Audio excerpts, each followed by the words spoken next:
From Gimlet, I'm Josh Muccio. This is The Pitch. On this show, we take you into the room where entrepreneurs pitch investors for funding. On today's episode, a pair of founders hope to cash in on what they think is the next big trend in fitness. But first, they need to convince our investors. Phil Nadell is with Forefront Venture Partners. Phil lets the numbers behind a pitch do all the talking. How much are you raising and what terms? Jillian Manis is with Structure Capital.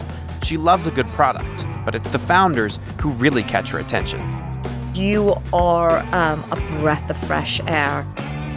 Daniel Galati is here with Comcast Ventures. He likes to step back and look at the big picture in search of products that could result in big money. I just think this is a massive sort of market opportunity here. I think you're going after something really interesting. And on today's episode, in the coveted fourth seat, is Charles Hudson with Precursor Ventures. He invests like an angel, small checks early in a company's life. Even if the concept is unproven, he'll take the risk if he sees potential. I was impressed by your thoughtfulness about the problem, and I think injecting humor in a brand is something I like to see.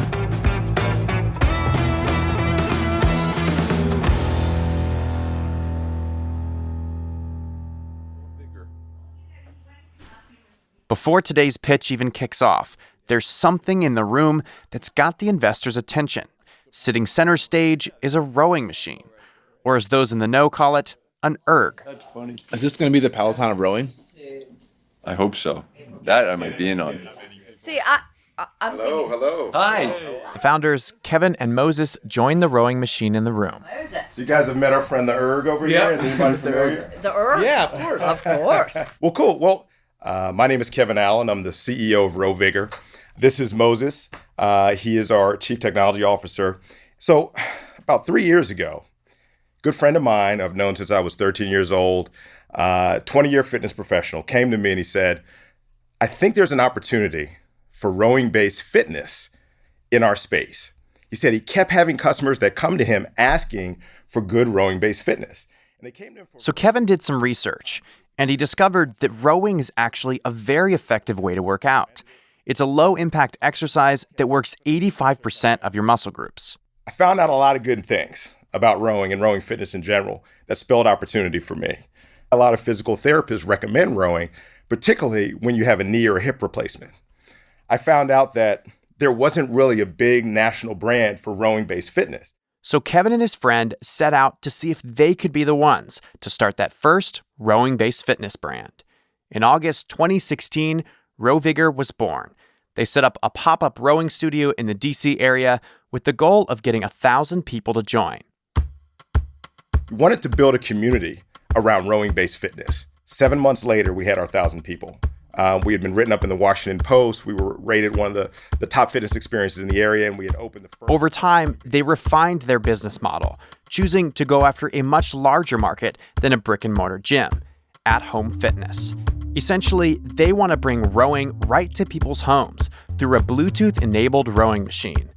Kevin and Moses are valuing their company at $3 million and are here today to raise the $500,000 they need to get their product off the ground. Fast forward to today. I think the timing is right for software that can support rowing-based fitness and a community-based experience at home. Now we're 30 days from launching our in-home product that we call the Vigor Box. The Vigor Box is everything you need to enjoy rowing-based fitness. It includes... In addition to the rowing machine, the Vigor Box will include access to a library of rowing classes. In fact, would you like to see one? We can show you one of our classes. Yeah.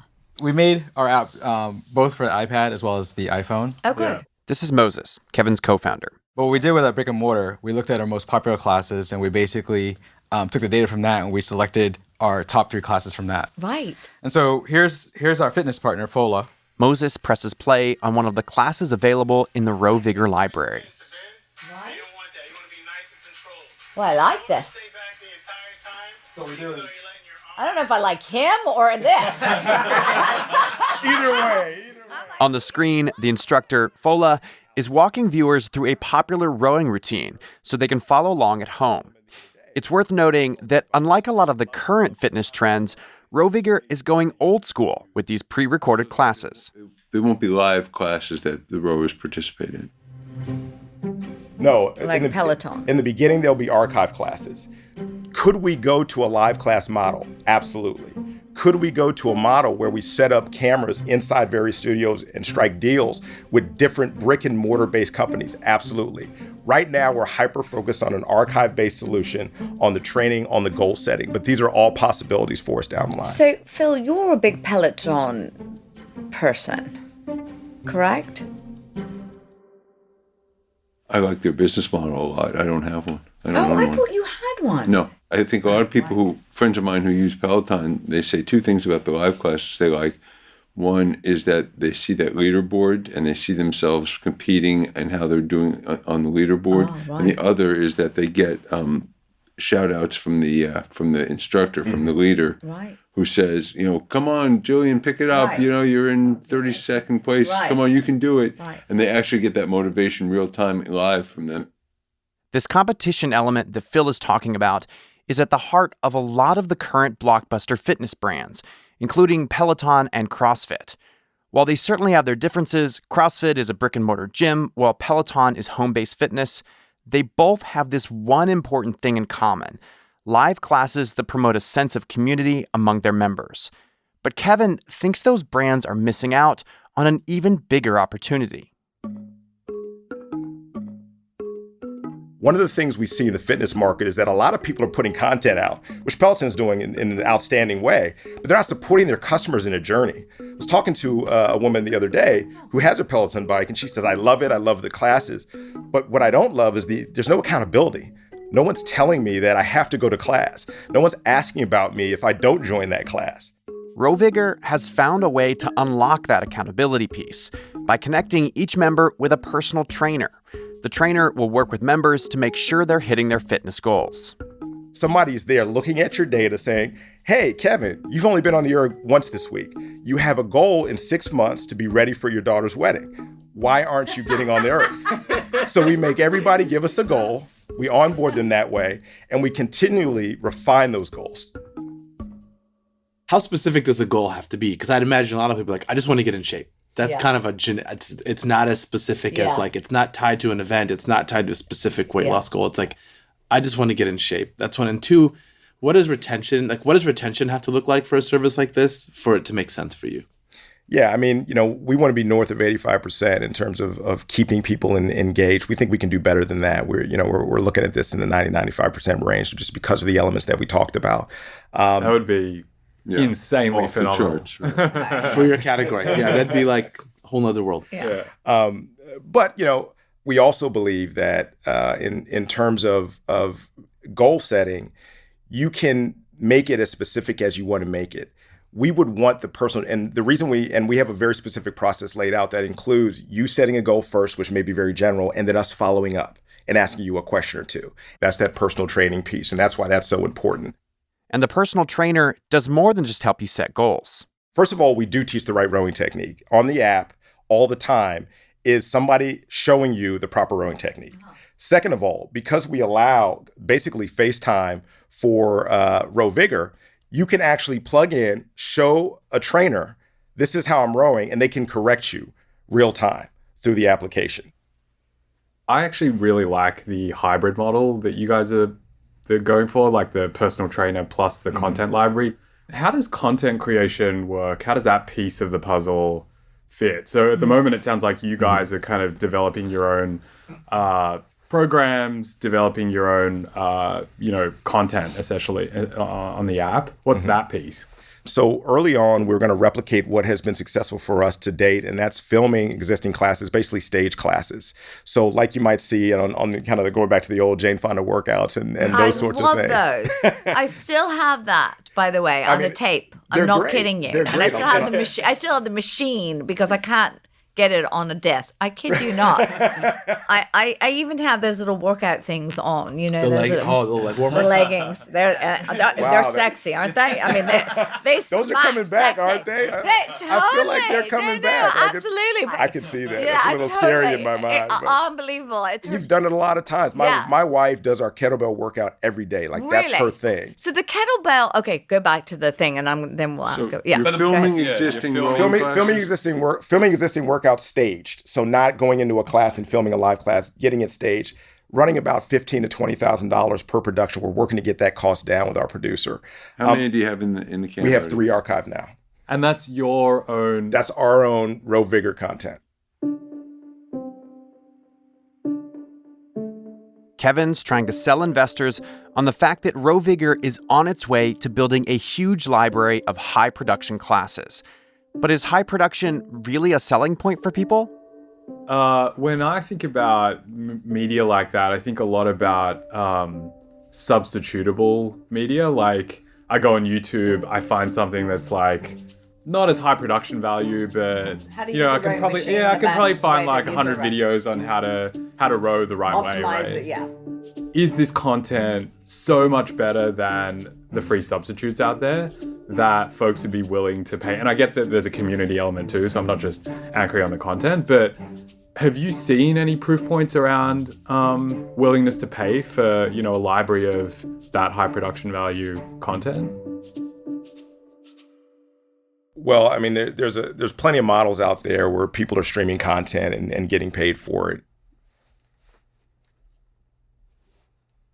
And then how much is a consumer paying for the annual subscription? And for the Vigor box, what are they paying? For the Vigor box with the Concept 2 and a year's worth of subscriptions, about $1,400.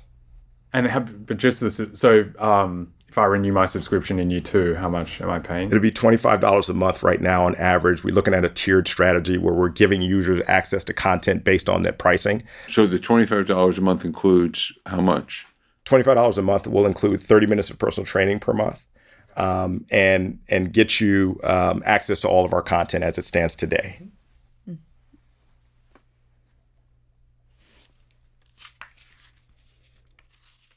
For every question, Kevin has an answer, but the investors aren't showing their cards, and it's hard to tell if they think the Vigor box is the next it thing in fitness.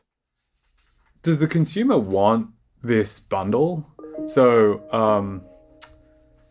I can go out and get a rowing machine, I can go out and subscribe to Move With, I can go out and get a personal trainer, right? And that costs me X dollars, and that's a kind of unbundled solution. This is a bundled solution. Why am I going for your bundle? Convenience, mostly. Rowing is probably new to a lot of people in our consumer base. So they're saying, I need a solution where somebody's going to support me in being successful at what I do. Yeah. That's why we believe that people will come to us and want the whole bundle. It's not about just throwing content at you. Yeah. It's about making you successful as a fitness person, as somebody who wants to have a healthy lifestyle. I guess my point was I can still get that in a piecemeal way. You can. Outside of ROWViGOR. It's a convenience play, quite honestly. Is it a price play? Because that would be compelling if it was. Like the personal training piece is certainly a price play, because if you're going to get somebody personally, it could cost you $100, $150, $200 an hour or up. Because we're doing this virtually, we can offer it at a much reduced pricing point. Yeah. So there is some value to that. Yeah. But to Daniel's point, can I unbundle if my gym has a rowing machine and I'm like, hey, I just am looking to augment my workout. I like the class, I like the instruction, I like FOLA, I like the experience, but I don't want to buy a ROWViGOR for my house. Absolutely. Can I so you can have basically a headless subscription? We have an app-only model as well built into this. So you can buy the app, you can buy the bundle, you can buy this in whatever pieces that you want. So that changes things a bit. You don't have to spend $1,400 with ROWViGOR. You could buy your rowing machine elsewhere. Or if you're one of those hardcore fitness people with your own personal erg, you can still use the ROWViGOR app a la carte, starting at $25 a month. But even with this kind of flexibility, it remains to be seen if it'll be enough to get people to change their fitness routine. So where are you in terms of traction? Where are you with revenue and what stage you're at? I don't have a sense of that. So we're 30 days away from launch. So we've got the application together. We're polishing now. We've started pre-sales last week. Just putting out saying, hey, we're going to have a Vigor box. Here's what it looks like. Would you rent it or would you buy it? So we're already starting to get indications of interest from there. But we are pre-revenue with regard to the product. We've made some money. How much? Excuse me? How much? How much? How much have you made? We made $40,000 during our little experiment in the brick and mortar. But again, that was designed to be an experiment. I don't really consider that revenue because it's not based on the model that we had. Okay. So we are pre-revenue technically, but we're ready to go. Kevin has made his case. Now it's up to the investors. Here's Phil. Well, I think it's a cool model. I like what you're doing based on where you are today. Mm-hmm. It's relatively simple because I feel like it's too early. It's pre-revenue. Sure. I don't invest in pre-revenue companies. So those are some of my thoughts for why I'm passing. Phil's out. Here's Daniel. So the bundle thing is still like a thing for me. I'm just not putting myself in the mind of the consumer. I'm not totally bought in on the fact that this bundled offering really creates kind of a utility surplus for me as a consumer, because as a consumer, I can pick my own trainer, I can choose my own rowing machine, I can subscribe to whatever content library I want. And so to me, this actually feels like more restrictive. I don't mean to interrupt, but couldn't you make that same argument for Peloton in a sense? No, because Peloton, no. And I thought I asked myself the same question. Peloton to me feels, it's proprietary hardware. But you could get a bike. It's a live class that is kind of run concurrently with other Peloton users, feels like a true community. Yeah. You hit on a good point there, and that's what I was wondering about early on. Yeah. The difference in their model is sort of this static content versus the live community feel. And I think that's a big difference.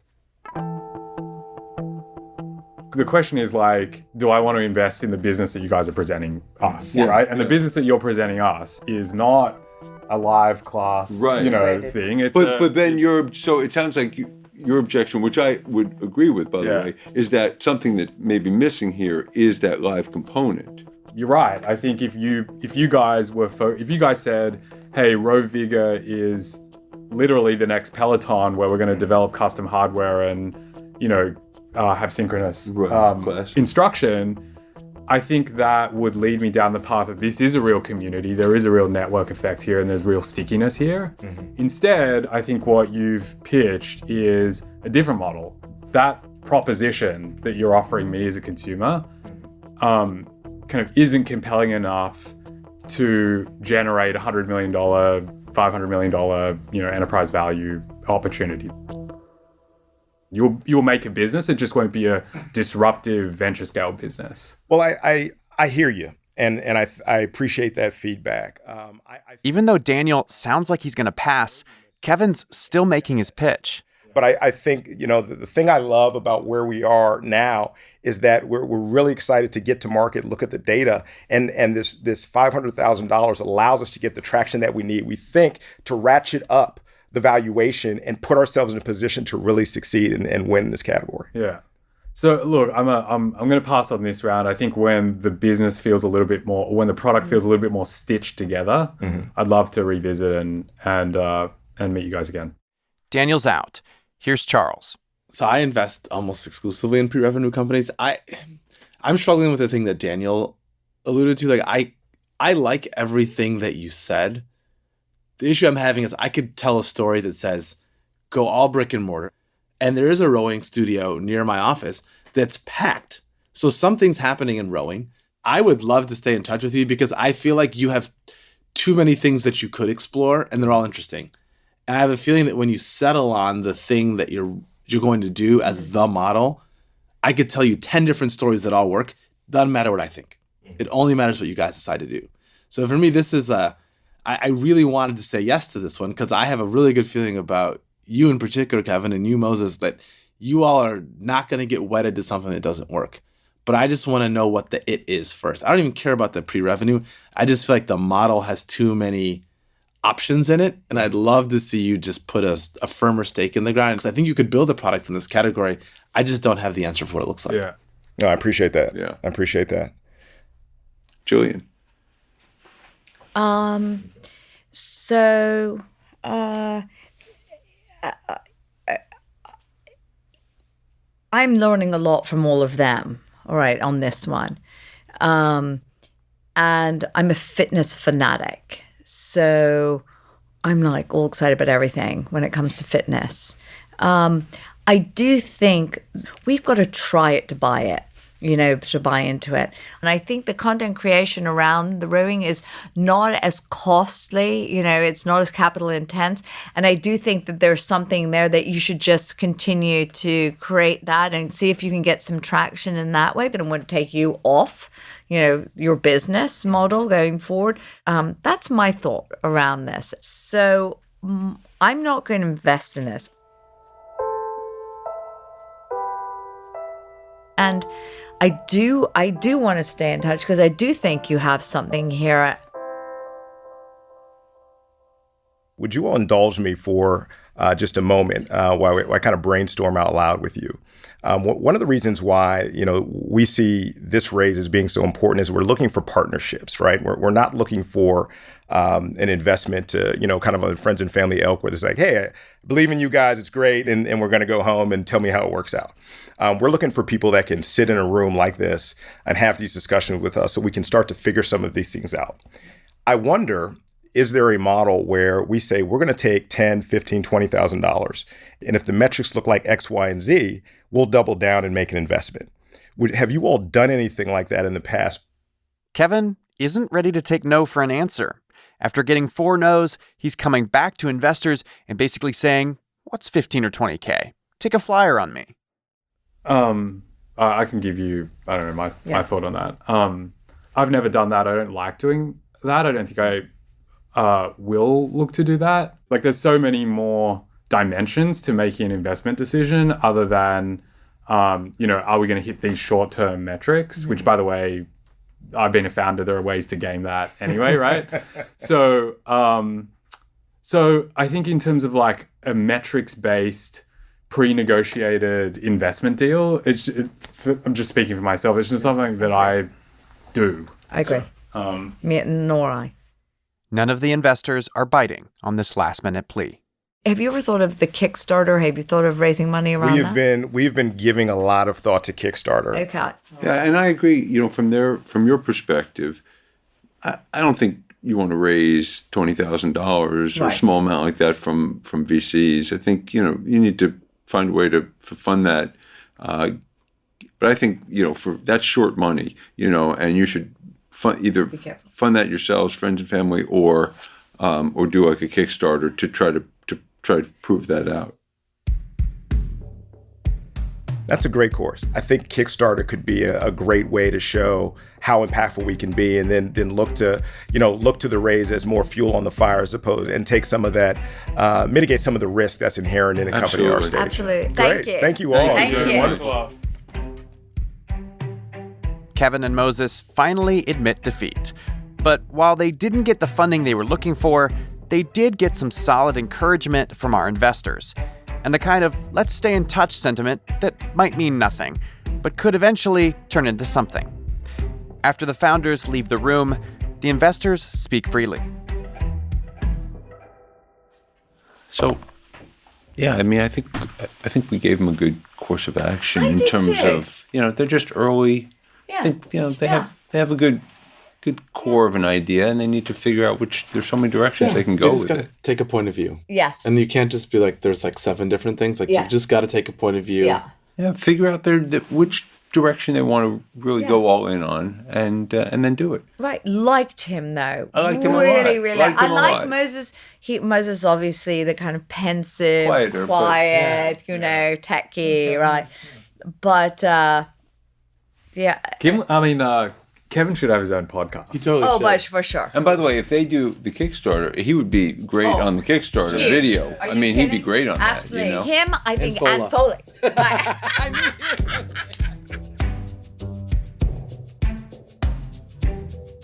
After the break, I call Kevin up and find out what happened after his pitch.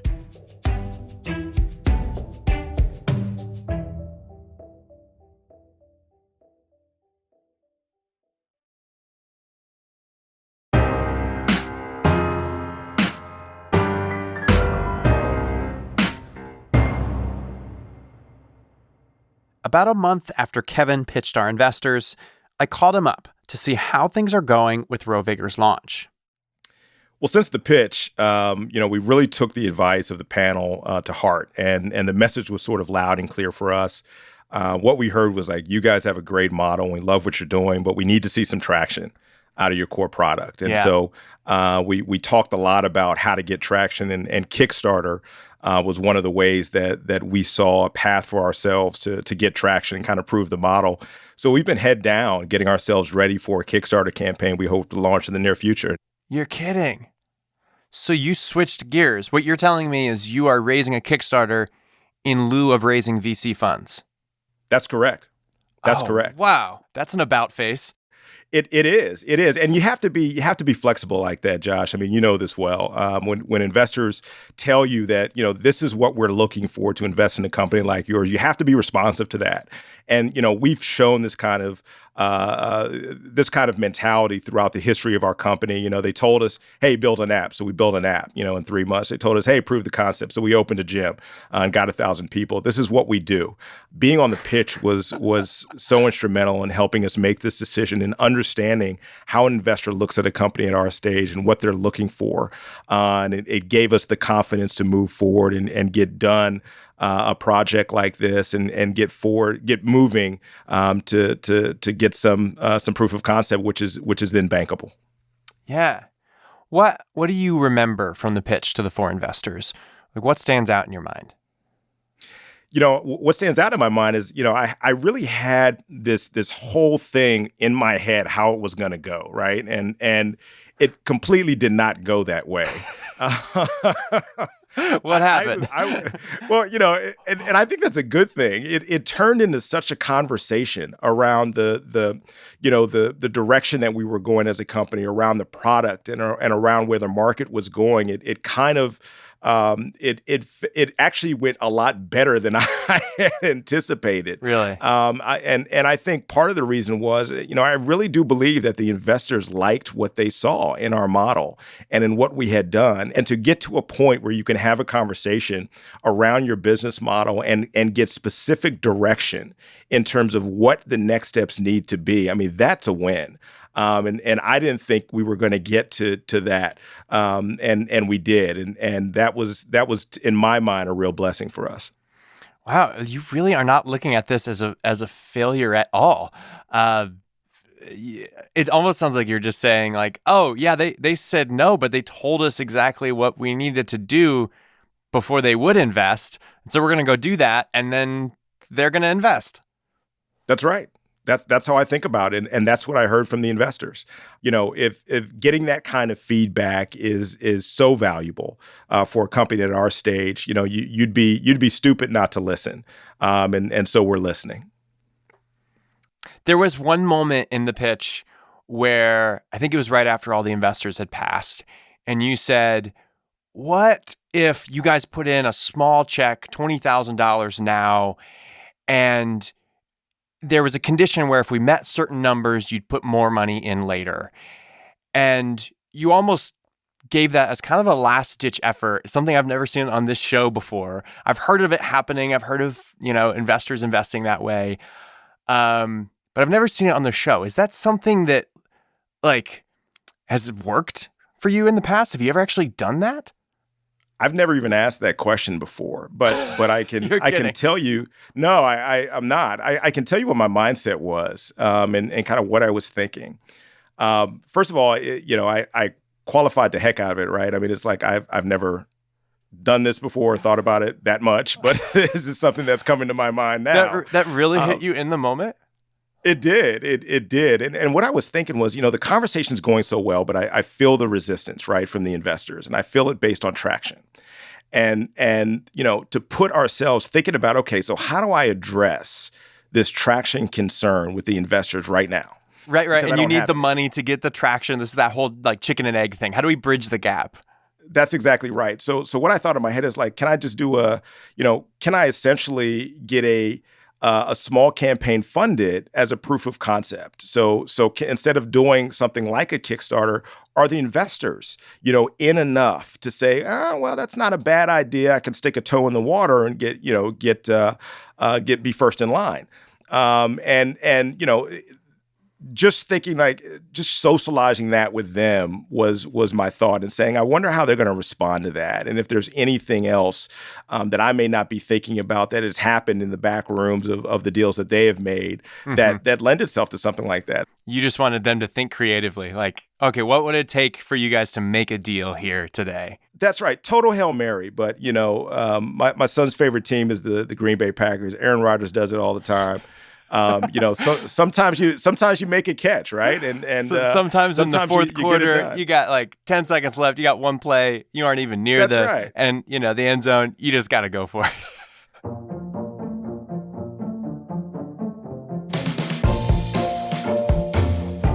All right, maybe a rowing metaphor would have been more apt, but I don't know any rowing metaphors. I do have to hand it to Kevin, though, for thinking creatively in the moment and for not going down without a fight. That's exactly the kind of scrappy mentality you need as a founder if you want to make it in this dog-eat-dog world. We're wishing Kevin and Moses the best as they plan on taking their Kickstarter live within the month. Hey, so I wanted to let you, the listener, know that we're doing something a little different. We're opening up the phone lines for a special episode we've got planned. And we want to hear from you. Anything from questions about entrepreneurship to questions about the show. Whatever you have on your mind. It could be something you want to ask the investors or a founder or me. Give us a ring at 347-915-3123 and leave us a voicemail. Or if you prefer to email your question, send it to thepitch@gimletmedia.com. Okay. We've got a brand new episode for you next week, so stay tuned after the credits to hear scenes from that episode.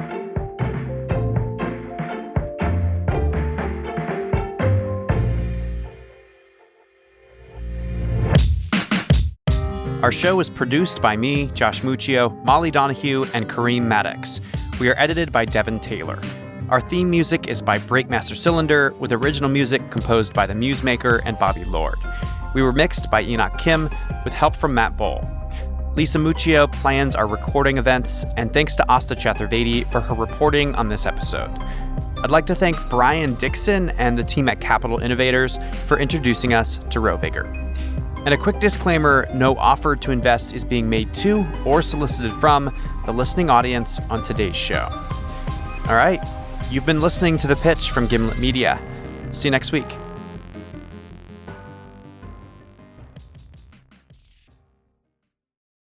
Next week on The Pitch. I would have thought that like 90% of retailers already have apps. So are we kind of too late? So 2% of retailers have mobile applications right now. Wow, that's shocking. There are wolves in sheep's clothing that are building mobile apps that you can download from the App Store. Who are those wolves? Do you want me to put them? I don't want to really put them out there like that. New episodes come out on Wednesdays at 12 p.m. Eastern. Make sure you're subscribed wherever you listen.